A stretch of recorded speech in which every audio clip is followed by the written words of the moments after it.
In this episode, we'll follow up with the Pico Youth and Family Center for their art fundraiser and get a glimpse at how the Santa Monica Aquarium was brimming with family fun, right here in the Santa Monica Beat.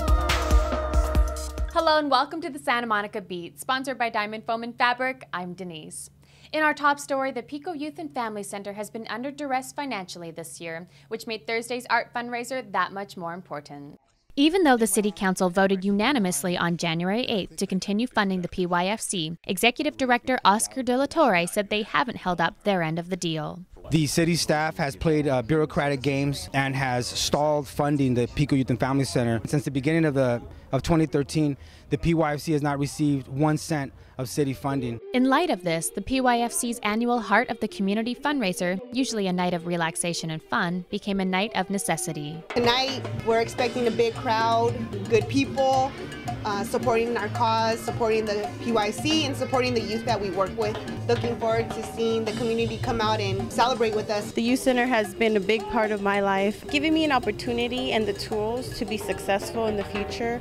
They were able to help me in advocating for myself. I did this Heart because I think it's important to keep these programs going. I also work at the Mar Vista Family Center out in Culver City. It's so dear to my heart because really Pico Youth Center is doing something just very, very impactful in communities. I was actually born and raised in East LA. Whether you live on the east side, on the west side, if you come from a low-income background, migrant community, you get to notice that a lot of the challenges that we go through, it's really, really similar. People are here because they believe in the movement of peace, unity, and social justice. Even though we're going through our struggles, we're making it happen. You know, we're continuing our mission to make positive social change, and this is one day to celebrate. Based on earnings from previous years, the PYFC expected to raise about $3,000 on this night, so they were surprised and grateful when they found they had raised over $5,000. And now here's a tip from Bob Gabriel Insurance on how to protect yourself and your family. Hi, my name is Susan Gabriel Potter, and I'm the owner of Bob Gabriel Company, and this is your insurance tip of the week.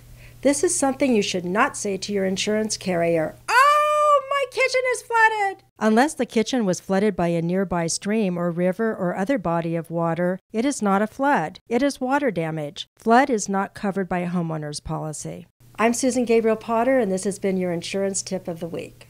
Santa Monica Pier Aquarium celebrated its 10-year anniversary with a special 3-day event this past weekend. Over 100 different species of Santa Monica Bay creatures and marine life were on exhibit for all to explore. Some visitors even had the chance to touch and feed a few of the underwater stars. In the 10 years, the aquarium has seen over 500,000 visitors through the doors. The touch tanks are very popular with the sea stars and the crabs and the sea urchins. We get kids who are sometimes afraid to touch, and then eventually by the end of the visit they're touching everything in sight. We get people who have, adults who have never touched sea life before, so it's a great experience to get to watch everybody play at the touch tanks and discover new things that live out in the ocean. This is the perfect family-friendly venue. I think there's a little something for everyone. If you would like to experience the aquarium for yourself or find out more information, go to the Santa Monica Aquarium link at healthebay.org. And that's our show. We'll be back on Wednesday with more news from around Santa Monica. Until next time, I'm Denise for the Santa Monica Beat, brought to you by Diamond Foam and Fabric.